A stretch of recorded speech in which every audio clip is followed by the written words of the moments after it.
Hey guys, what's up? It is Jenna here. Welcome to Belin Youth Group at Home edition. I am so glad you are joining us as we continue our series about Joseph called Big Picture. We've been talking about how it's sometimes hard for us to see the bigger picture, and we don't always see everything that's going on right in front of us. We have a tendency to kind of zoom in on one aspect or the aspects of a situation that most affect us or that are most important to us, and we don't always see everything that's going on. Well, today we're going to continue that series, and I hope that you will also subscribe to this channel and hit the like button for us, and let's get into it. So I have a question for you, and my first question is this: how often do you do the right thing? Doing the right thing can be really hard, and maybe you're thinking in your head, I do it a lot, but sometimes we feel like we're doing the right thing as long as we don't get caught, or we feel like we're doing the right thing as long as it looks like we're doing the right thing. But I will tell you, doing the right thing can be very challenging, whether that's on a small level, like I knew I shouldn't have ate 2 of those donuts, but they were Krispy Kreme and they were fresh and hot, or we knew we shouldn't have stayed up that late until 2 in the morning because we had to get up at 7, and now we're tired and sluggish and it wasn't the right decision at the time. Or we promised a friend that we would show up and we fell through, or we thought we would be more responsible and we weren't.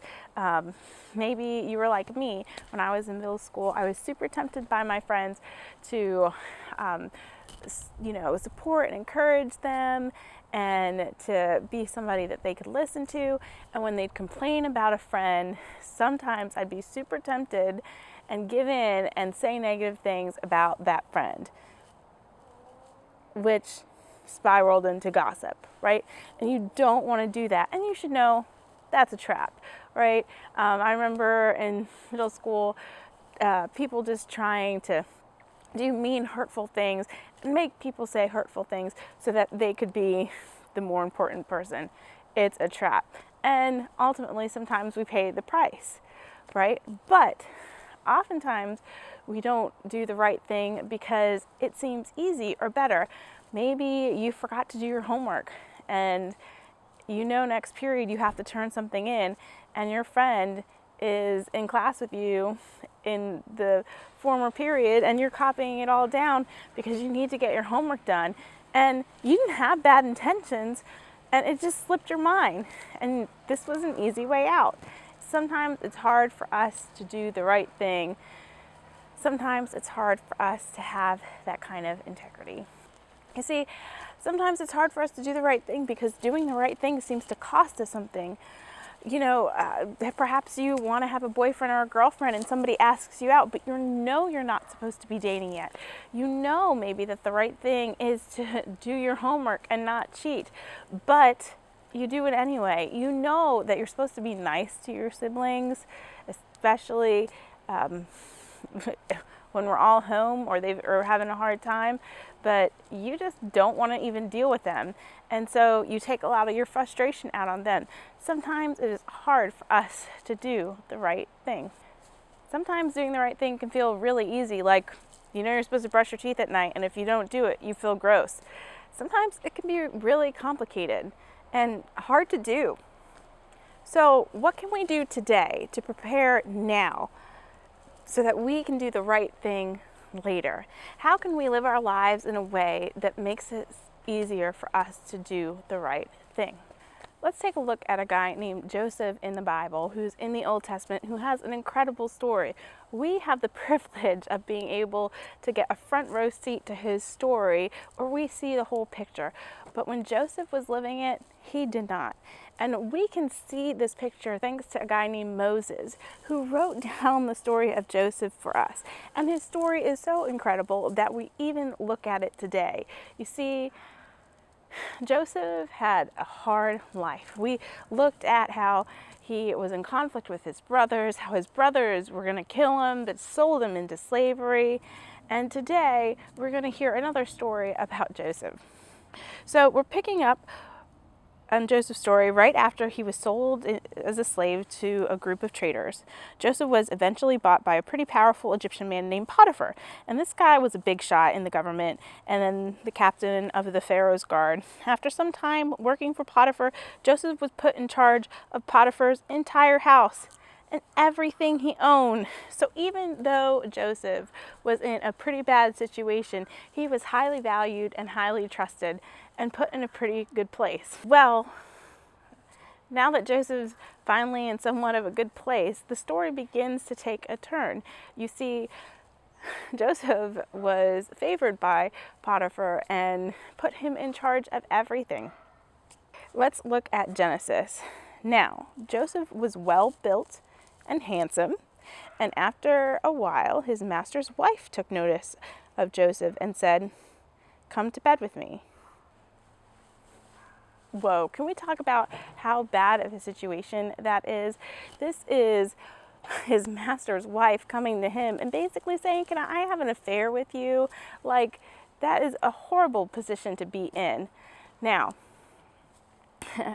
let's take this into you and I's time. Like, that's kind of like your best friend's boyfriend or girlfriend coming to you and being like, "Hey, can we hang out on the side?"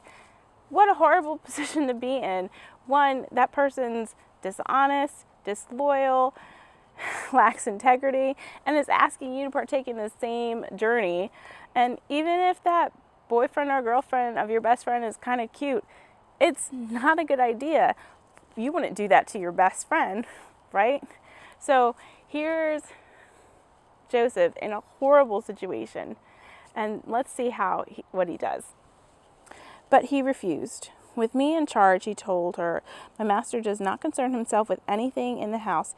Everything he owns he has entrusted to my care. No one is greater in this house than I am. My master has withheld nothing from me except you, because you are his wife. How then could I do such a wicked thing and sin against God?" And though she spoke to Joseph day after day, he refused to go to bed with her or even be with her. Genesis 39, 8-10. Instead of giving in to Potiphar's wife, Joseph did the right thing. And time again, he was offered the same opportunity and chose to do the right thing. Now you'd think that because Joseph made the right decision, that things would go great for him and it would be a happy ending, tie it in a bow kind of story, right? That's like what I would like to think when I make the right choice, that everything always works out. Well, maybe things work out, but definitely not right away. What happens to Joseph is definitely not the happy ending you might expect. For someone who chose to do the right thing, you see, sometimes doing the right thing will get applause and approval, and sometimes it won't. Sometimes doing the right thing will come at a cost that seems completely unfair. And that's what happened to Joseph. But Joseph did the right thing because he had integrity. And that's what integrity is. Doing the right thing regardless of the cost is integrity. Joseph couldn't see the bigger picture. He didn't know that choosing the right thing would get him thrown into prison, but that is exactly what happened. You see, sometime later, Potiphar's wife came to Joseph again with her inappropriate invitation. Only this time, she actually grabbed his cloak. Joseph tried so hard to do the right thing that he took off running, leaving his cloak behind in her hands. Now, because Potiphar's wife obviously did some sketchy things, she told everyone that Joseph had pursued her, and she said that when she screamed for help, Joseph ran and left his cloak behind. Of course, Potiphar was not happy when he heard this story. So he threw Joseph in prison. See, Joseph didn't know what God was doing with his story and where God was in it, but he didn't need to know. He knew to do the next right thing. And so when you can't see the bigger picture, do the next right thing. Remember Joseph. In the moments Joseph was faced with a choice, he didn't know the bigger picture and he couldn't see it. And he had some very troubling situations and some very unfair circumstances. And I find sometimes when we feel like we are in unfair circumstances or the odds are set against us, that we lose our integrity, or we feel like it's an excuse to cheat or make up some kind of lie or fib so that we can end up on top, because it's unfair. But Joseph was in unfair situations and horrible circumstances and still did the next right thing. So when we're struggling to have integrity, how can we be like Joseph? Well, here, first, you can see your situation. What situation are you in where you need to do the next right thing? Maybe it's in a relationship that's starting to push boundaries. Maybe it's in a conversation you've been avoiding to have with your parents. Maybe it's in a friendship that needs a change. Whatever it is, think about the situation that you're in and where you need to take a step in the right direction. See the situation where you need help in making the right choice. And then identify the next right thing. Not all the next right things, just the next right thing. Do you need to confess something to a parent? Do you need to ask a friend for help with something? Do you need to apologize to someone in your life? Do you need to not go to that party that you were invited to? Do you need to stop looking at somebody else's homework? Do you need to have a tough conversation with a boyfriend or a girlfriend? In your situation, what is the next right thing? And now, here's the deal. It's real easy for you and I to talk about doing the next right thing and having integrity and think about doing the next right thing, but Lord knows how many times I've thought about doing the right thing and not having that bowl of ice cream at night or not staying up super late and have done it anyway. And if it's hard with the easy things, it can be really challenging with the big things. So get some accountability. Who's a friend that you trust? Or maybe you trust a parent or a sibling to hold you accountable. So tell them what it is that you know that you need to do and have them hold you accountable. Remember, you don't have to have the big picture in order to make the right choice. Instead, day by day, we're faced with all sorts of challenges. And remember, we don't always see the bigger picture, but when you can't see the bigger picture, do the next right thing. I look forward to talking to you all in small group tonight through Zoom. You can find the link on our website, on the email that went out, or on Instagram. And I look forward to seeing you all real soon.